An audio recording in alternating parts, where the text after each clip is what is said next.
Tonight's talk is about being what you love and what keeps us from being what we love.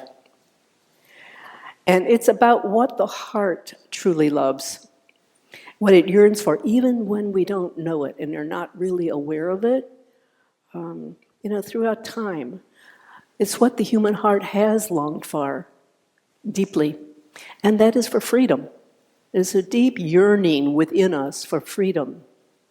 And to be the embodiment to embody the love that freedom means, to embody it. So, a longing for freedom and a longing to embody the love that freedom bestows. And I would say that, if you ask somebody on the street, what does your heart love? And most people, I think, would look at you like you're kind of crazy. It's just not an ordinary question. But wouldn't it be wonderful if, in fact, we were in touch, if we did that? What kind of freedom, what kind of lives we would live? The transformation of those lives. Because then we would be free, really, to do, not only to be what we are truly and naturally already, but to do what we feel called to do. And to do it freely, whatever that might be, whether it's being with your family, engaging in some kind of social action, climate change or racial justice, whatever you might choose, whatever you feel called to, you would do it freely and, without a sense of separation. Unfortunately, as it is, what most of us do when we act is we act often from conflicted motives. Even when we're doing wonderful things like trying to help raise awareness about climate change. Often we can have, or about racial justice, or any other wonderful cause that you might feel called to. We can often have conflicted motives when we're doing it. We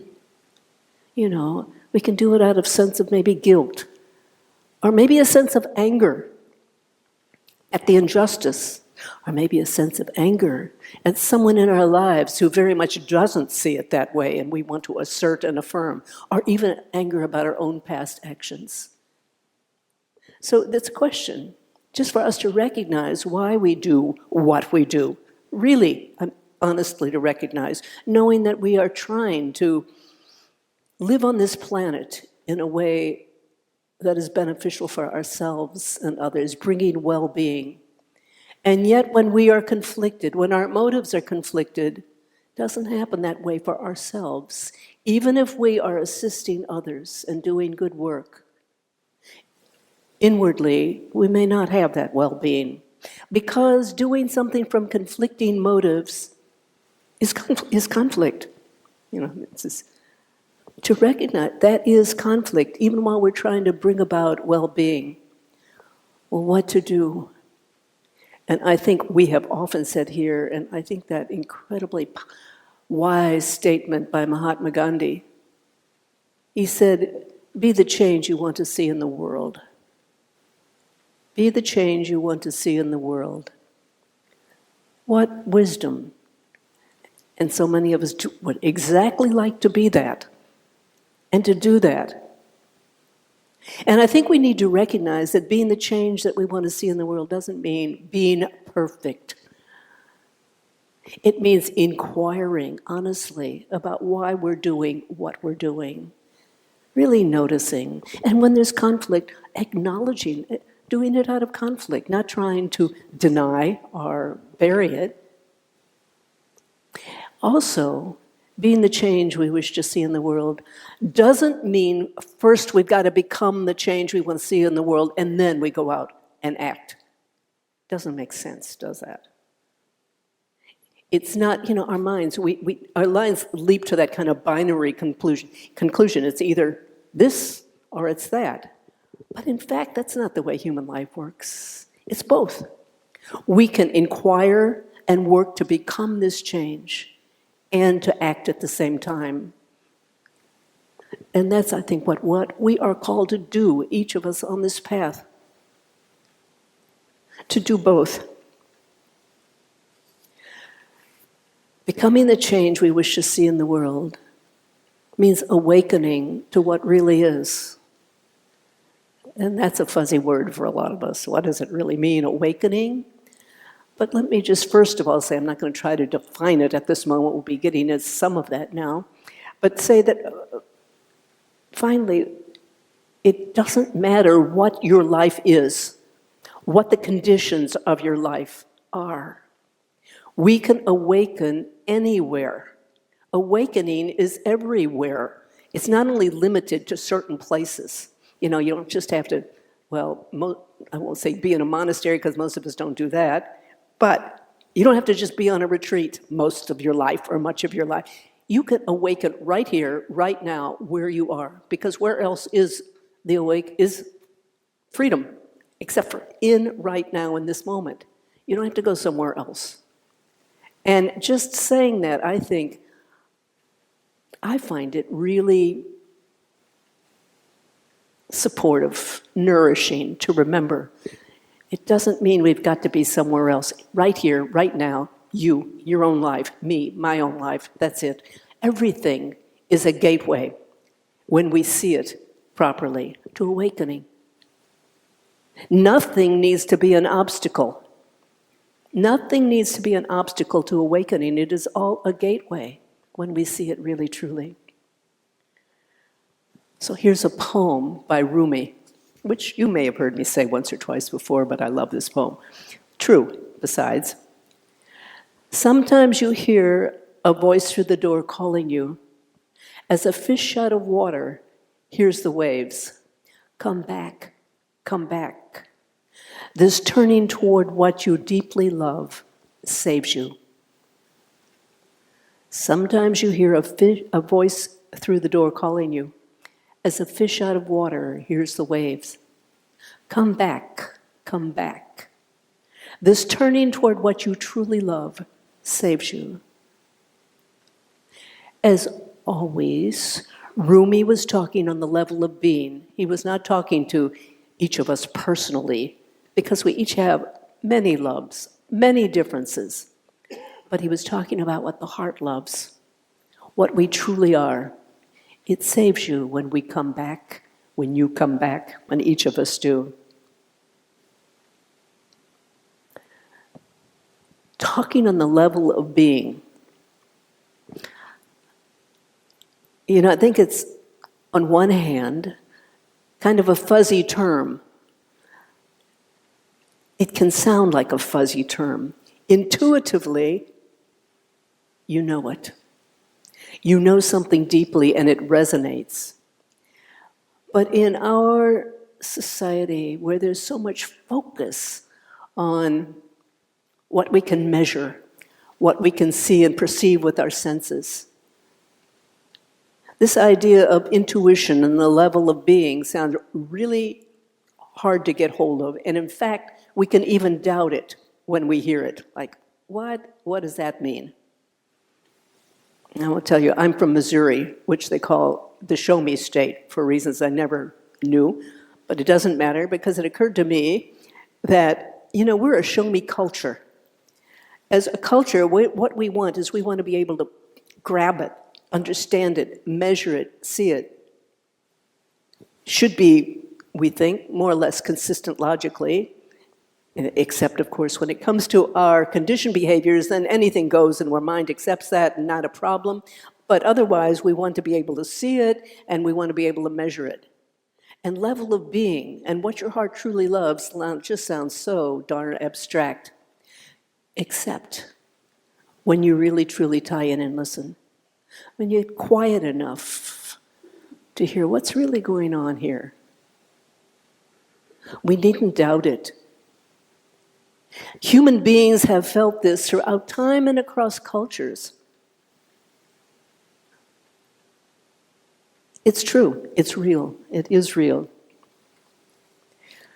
And I will say in our, what I'm calling a show me culture, the mind is in control, or the mind dominates. And the mind tends to diminish intuition and say, kind of dismiss it.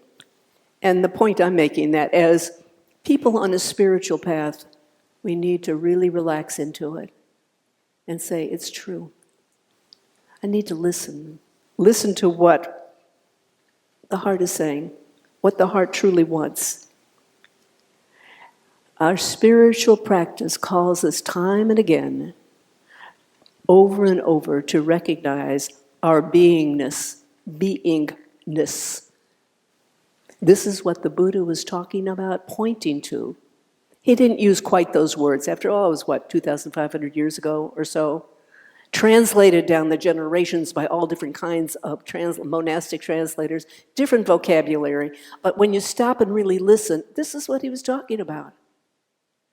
He called it, oh Lordy, well, he called it one word, is nirvana, and we think, oh, that sounds like so remote. But he called it lots of other things. Pure awareness, or true nature, and many others. The pure, the true, safety. I've talked about some of those many, many times. I think each of us has and already knows the truth of what your heart longs for. And we have discovered it in our meditation, this level of beingness, this being who you truly are. When you stop to think about it, you sit and you meditate and you're noticing, for example, thoughts arise and then they pass. They rise, they pass, they arise, they pass. Emotions, whatever else comes and it goes, and you keep bringing the mind back maybe to breath or whatever. Whatever is happening, whatever arises and whatever passes, you're still there, aren't you? After all the changes have come and gone, in any given meditation period, you're still there. What is it that is still there? Let me just ask you rather than, what is still there that watches and sees all of this coming and going? What remains?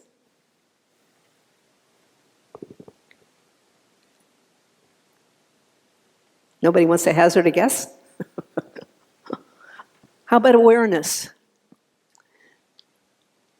I hope that's just being kind of shy because it's a biggish group. Not that you don't know. I think lots of you know it, even if you didn't want to put a word to it. Awareness. Awareness is there. And that awareness, that knowingness, is most basically you. You are that awareness. Everything else is here, there's goes, something else comes, something else goes. This knowingness, this beingness, it's still around, it's still there.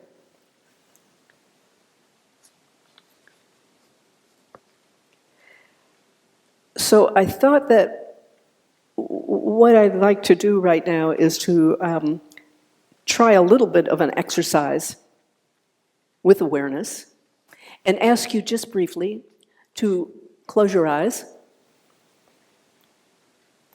and say, focus on your breath for a moment. Say it is in the foreground of your attention, your breath, noticing it. Just being with it. And now, from your focus on your breath, shift from the foreground of your attention to the background of your attention. Something that's still there even after when you drop the breath, the focus. It needs only a moment. You don't have to stay there. Thank you. So just in a flicker of an instant, just that moment, moving from the foreground in the breath to the background of your attention. So you can, let me ask you now for responses, and I hope some of you will respond. Did you create what was in the background? You didn't. Did what was in the background, well, you might have only been there for an instant, but in that instant, did you sense it was about to change? The background attention? Does it seem to change? No, Phyllis says no. It doesn't. You may lose sight of it, and the breath comes up, or a zillion other things come up. But each time you go back there, is there any conflict in it? There's not. It just is there, right? It is just there. It isn't conflicted. And I think something interesting, really interesting, can be noticed here. And that is, first of all, we, in our daily lives, are often conflicted. When we act, we have just many conflicting thoughts, emotions, desires, intentions. And that's pretty normal. It's not like you're wrong. It's just the way we are as human beings, right? So that's one thing, that we are often conflicted.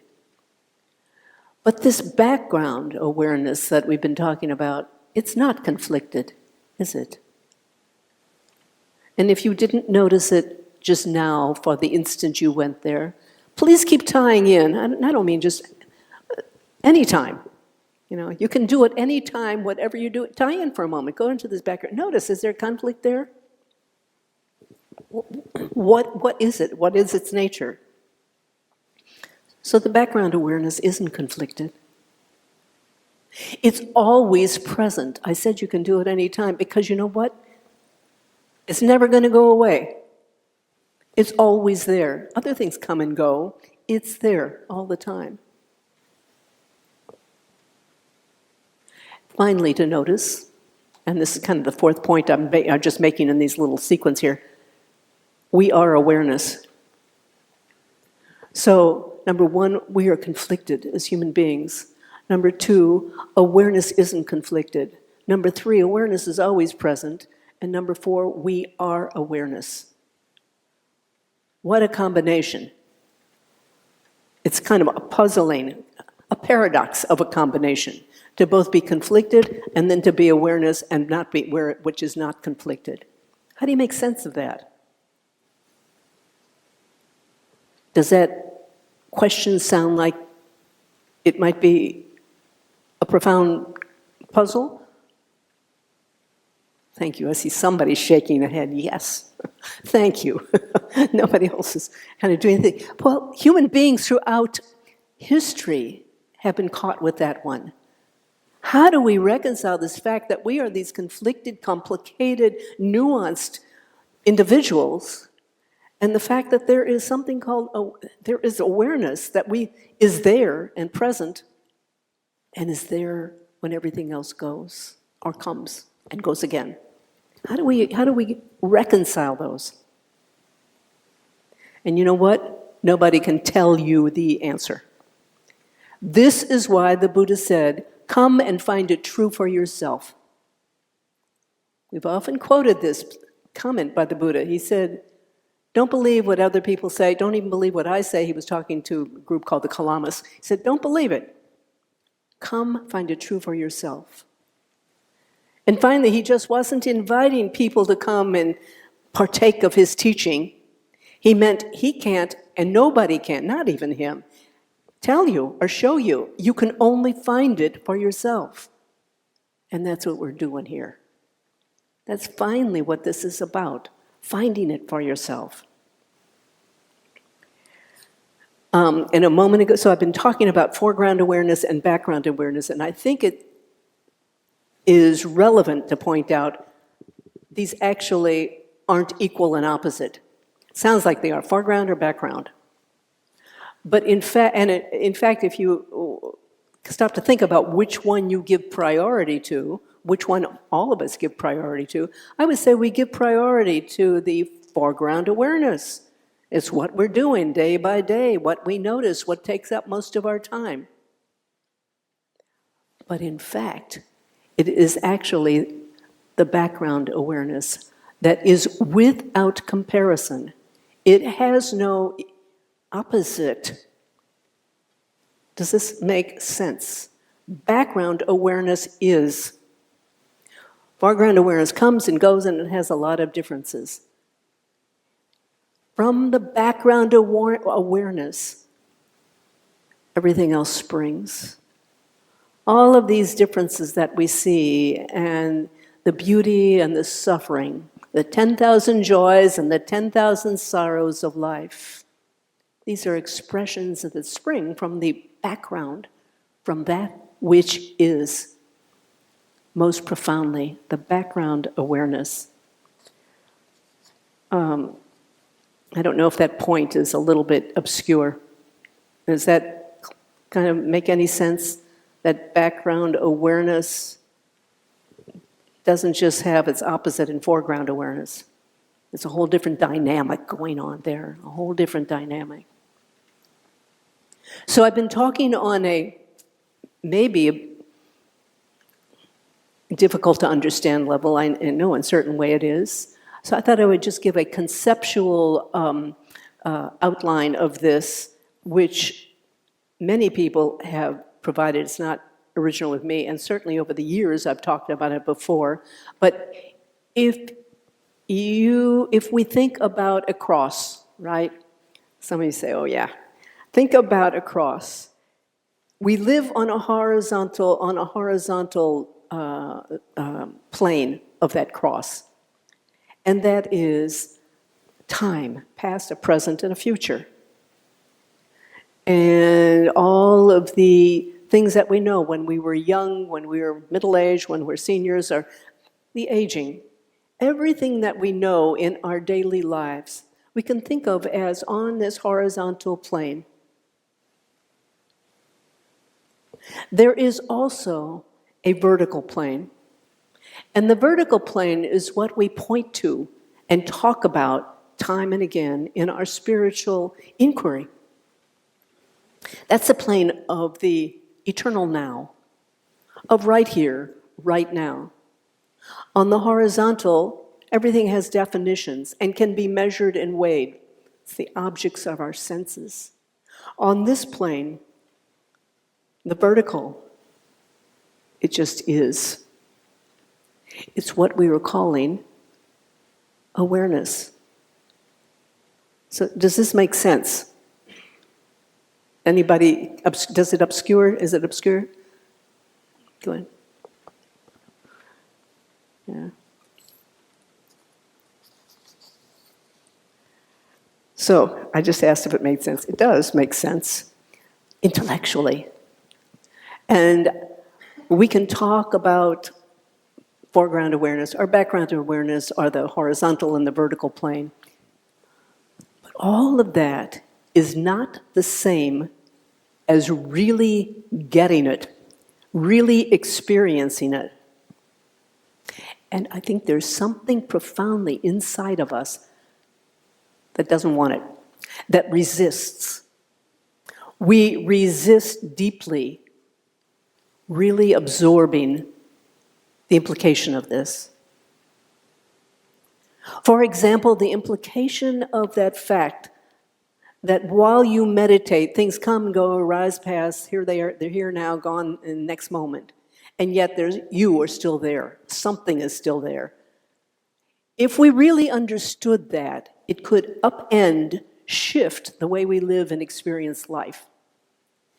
And as I said, there's a way which we don't want to get it. The mind certainly, first of all, it can't, but doesn't really want to. The mind will throw up many, many obstacles to understanding. Like, so what does that mean? So what's it really saying?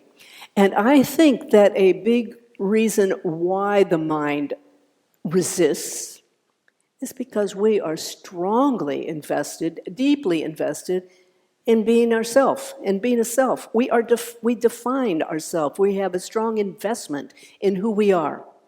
Even if there are lots of parts of who we are that's unsatisfactory, at least it's known. We have built it up over a lifetime, however long our lifetime is. This is me.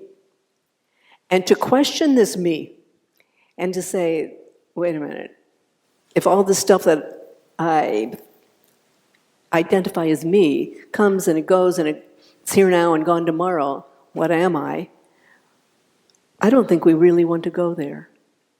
It threatens deeply our world, our self. We want to keep our world in place. It's deeply human. Even when we don't like our world, our great parts of it. And I think maybe there are times when each of us have experienced just how deeply, how strange it is when some aspect or unexpected experience happens in your life that you've been planning on something and all of a sudden something else happens. And a tiny little experience came to my mind, and it happened several years ago, that I thought I would share with you, and that is I had a heat system.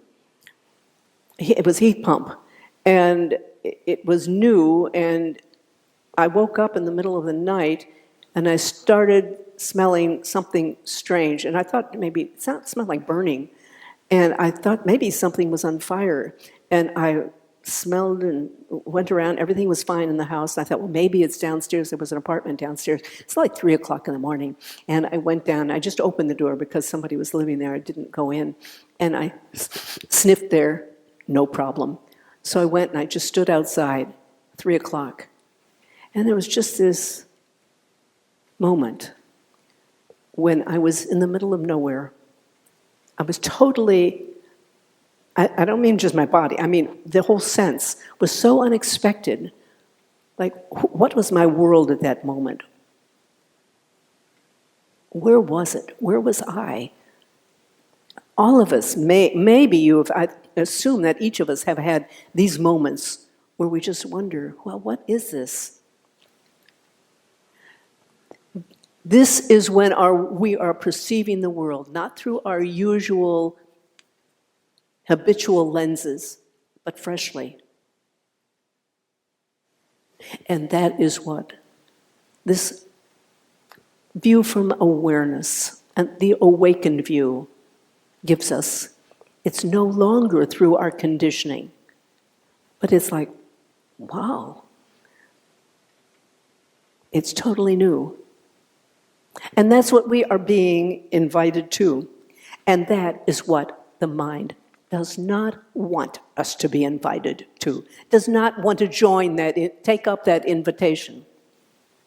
A big reason why I believe the mind resists is, first of all, as I said, as we all know, we are a mind-dominated society.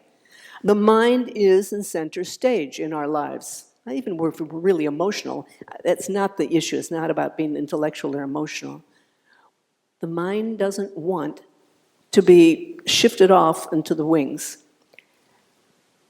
We can call it partly the negativity bias of the mind, which I think most everybody here by now understands. And just briefly, I'll say, the negativity bias in the mind, as neuroscience has been pointing out, our minds have that deep bias, a deep inclination to scan for threat everywhere. It's how we succeeded as human beings. I'm only going to say this briefly because some of you have heard it like 100 times, but just in case you haven't, we always scan for threat.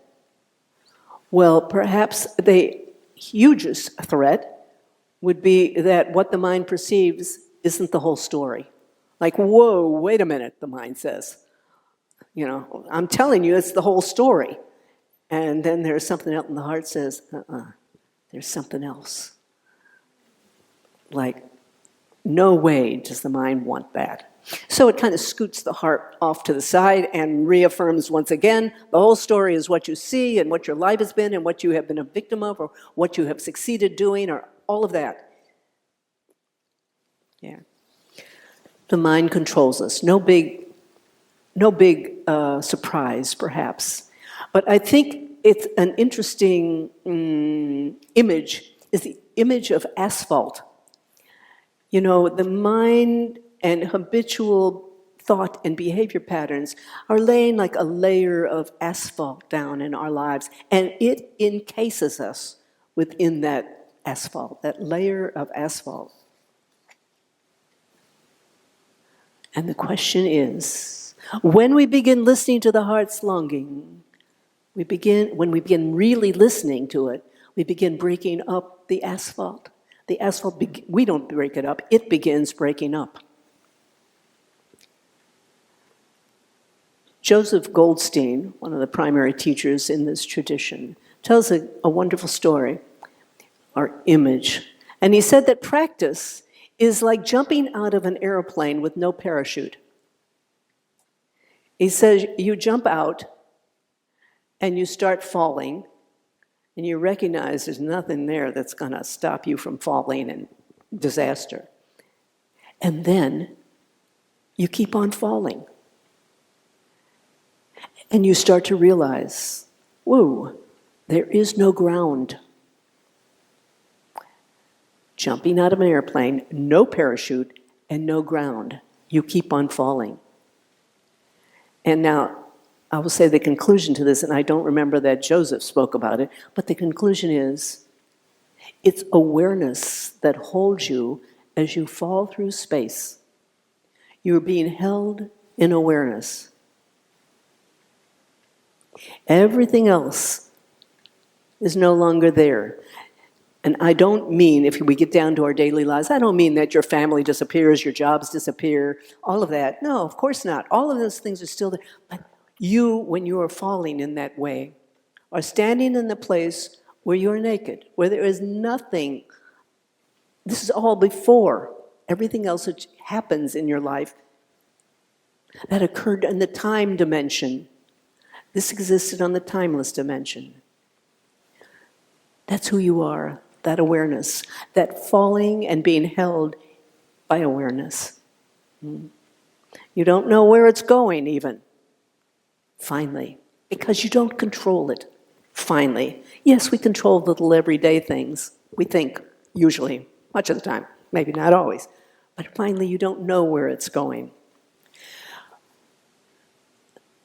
So jumping out of the airplane with no parachute, I think that from the conventional view, which we usually live on this horizontal plane, from the conventional view, it is a terrifying prospect.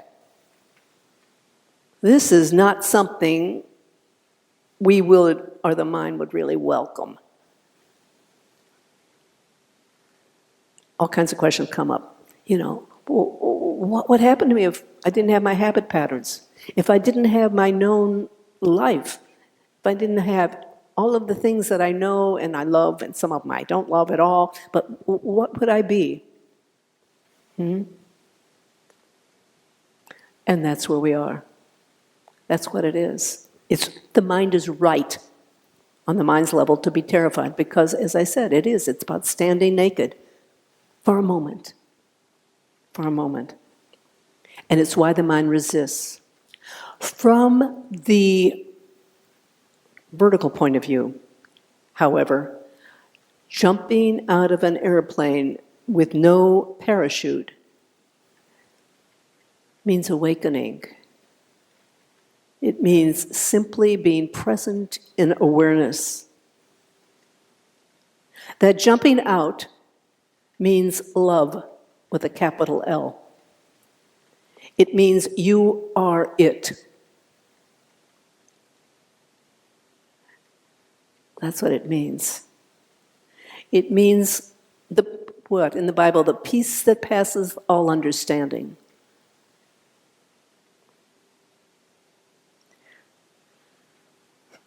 Okay, so I came up as I was thinking about this with, I guess, what's going to sound like a silly example, but it's kind of like falling in love. You remember when you first fell in love? And how the world just shifted. Everything seemed rosy.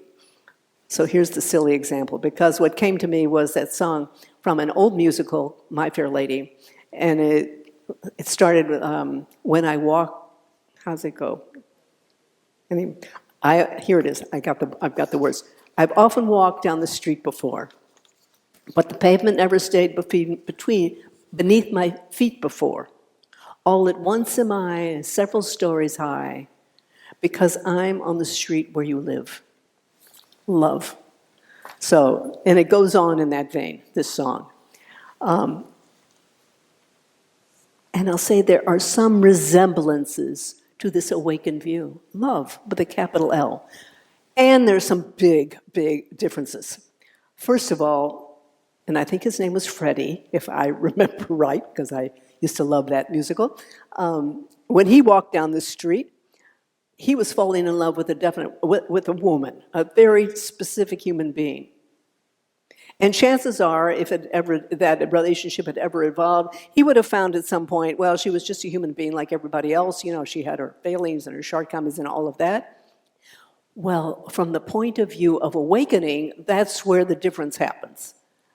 Because in fact, it's not about finding that the beloved, as Rumi would call him, has failings. It's not about that. It's on a totally different level. So that is simply one way in which it is different. And moreover, as from this awakened point of view, you're not several stories high. It makes it sound like awakening is going to be bliss, bliss, and more bliss. Well, it's not. It's what Thich Nhat Hanh said. I love his saying. He said, the miracle isn't walking on water, it's walking on land. That's the awakened view. Really walking on land. Seeing it for what it is. Seeing it for what it is.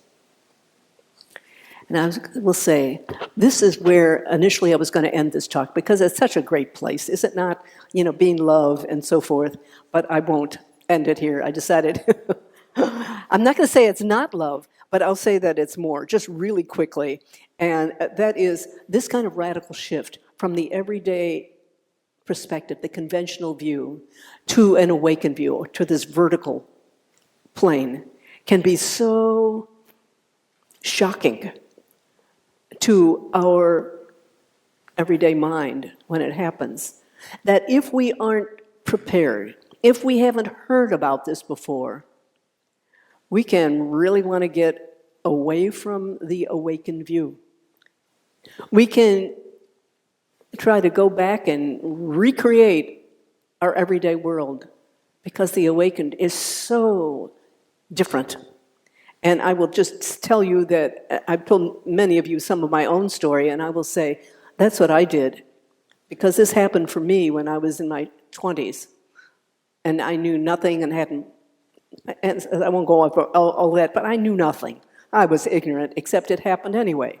I had no practice, no nothing, and I had no idea where any of this was going. So over the months afterwards, I went back and I created an everyday life in trying to create new. I couldn't go back, but creating. And I won't go into all personal details, but I will say the pull is great to return. It is huge to return.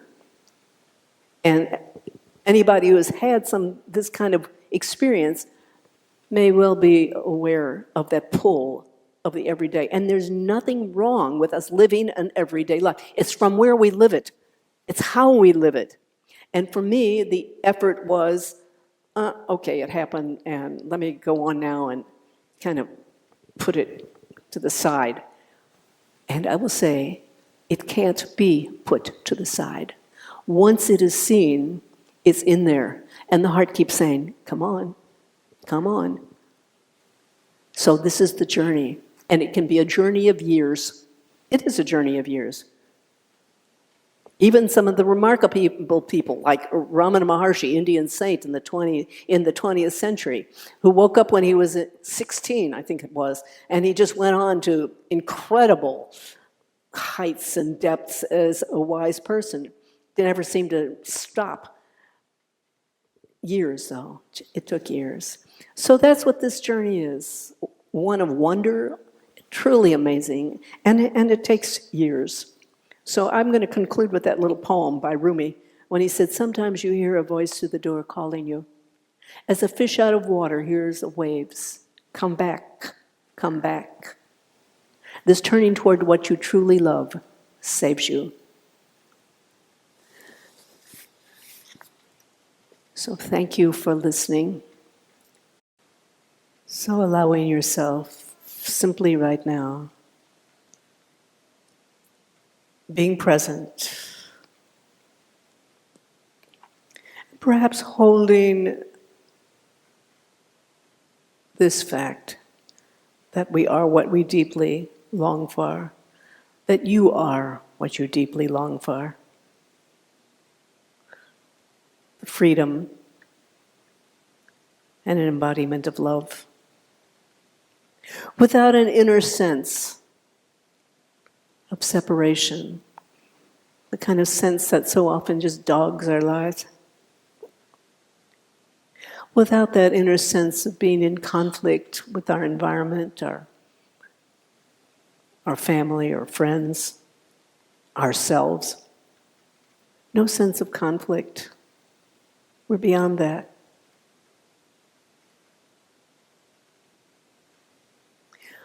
But the fact is that usually we don't experience that open freedom. Usually we are experiencing a much narrower view. We feel separate and conflicted, knowing there's something more, but not quite sure what it is. And so we make efforts to bridge the separation. And many of us have been training the mind for years. Mind cultivation.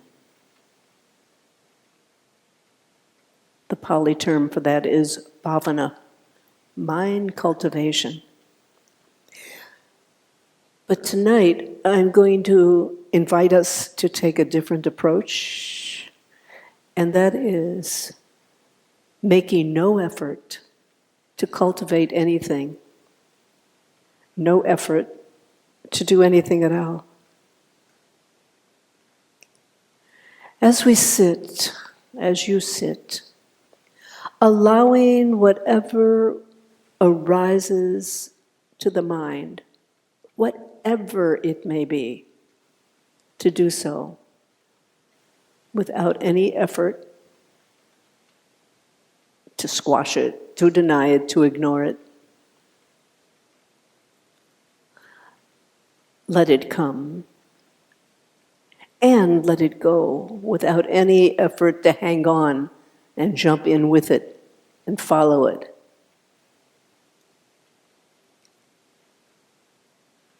So whether it's pleasant thoughts or distressing thoughts or boring ones, whether it's emotions or simply a wisp or a shade of shadow behind the eyelids, a sound,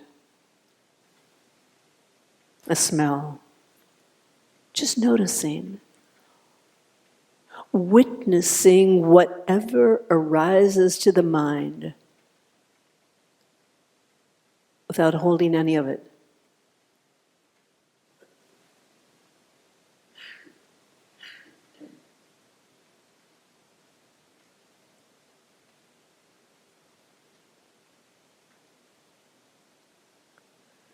Not holding on, not censoring.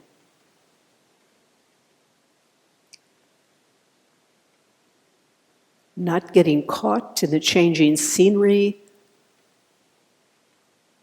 of what the mind and your senses produce. Acknowledging it all.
Recognizing that every bit of it is a product of your natural state. Whether it's beautiful or terrifying, or tedious and tiny, or mean or spirited, whatever, all of it is your natural state.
Knowing that which is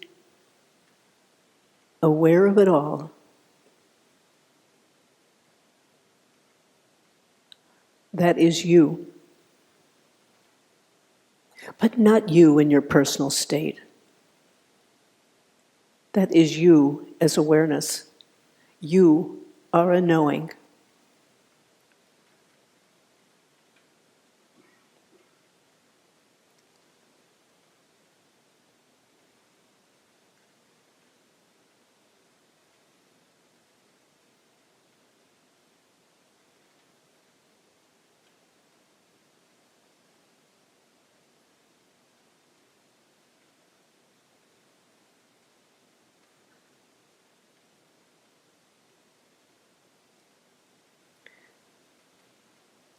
There's no controlling here, no sense of trying to control.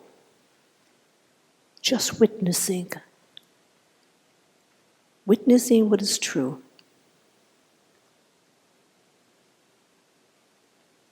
What's arising in this moment. That's what's true. Good, bad, whatever it may be.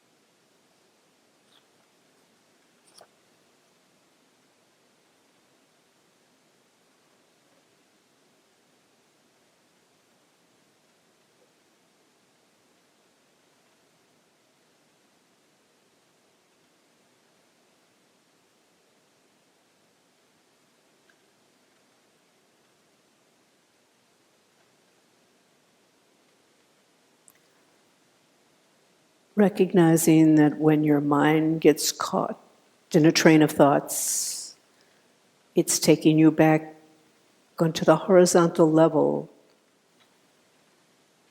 of existence, the conventional level, the relative level we live in. But the invitation now is not to stay there, is to simply allow whatever thoughts come, allow them to pass, don't hang on. Being present with whatever wants to arise and whatever wants to pass.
This witnessing, this natural state is not a practice.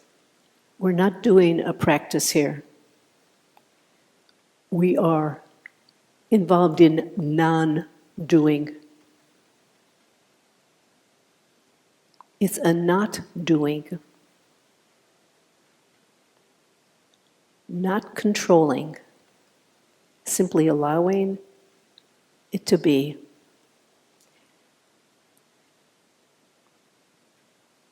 Not interfering. No need to go back to breath or anything else. Just being and witnessing.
Again, you're invited to witness as awareness itself, not as a personality, not as a person or an individual.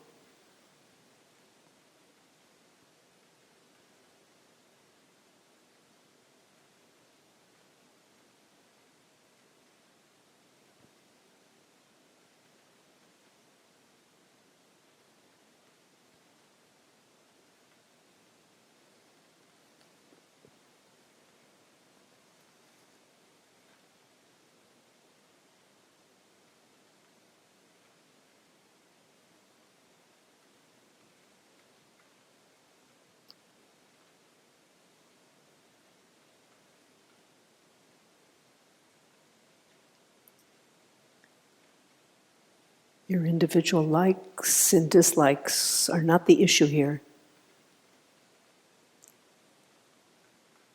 This is only about witnessing, noticing what's arising.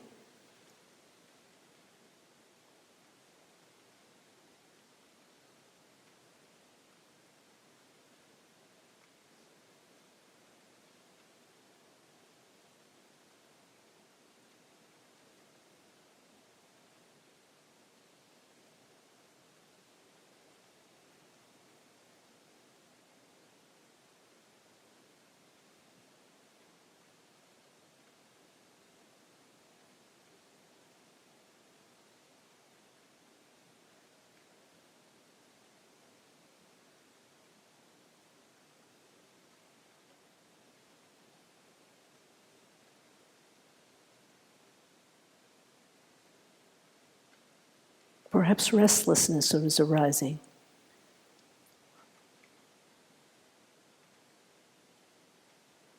Perhaps difficult thoughts are arising. It's like the poet Rumi says, welcome and entertain them all. Whatever. It's all part of this incredible play of circumstances that we can witness from the natural state.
And as we come to the end of this meditation, I invite you to come back into your relative mind as an individual and offer from your heart, as I know and believe we all do, wishes for all beings, whether they're human or non-human. May all beings be well. May all beings thrive. A wish that we recognize can't on the face of this planet be fulfilled, isn't being fulfilled. And yet from our hearts, we can make that wish anyway. May all beings be well.